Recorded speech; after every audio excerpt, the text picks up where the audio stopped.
मुस्लिम league नून के रहनुमा तलाल चौधरी का कहना है कि नून लीग का मफाद जल्द इंतखाबात में है, मगर पाकिस्तान का मफाद गैर मुतनाज़े इलेक्शन में है।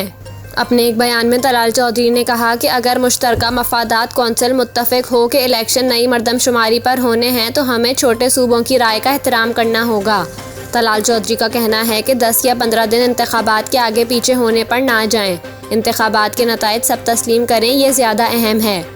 रहनुमा मुस्लिम लीग नून ने मज़ीद कहा कि अगर इलेक्शन से मुताल्लिक इस्टेब्लिशमेंट की तरफ से कोई बात आती है तो इस पर गौर करना चाहिए।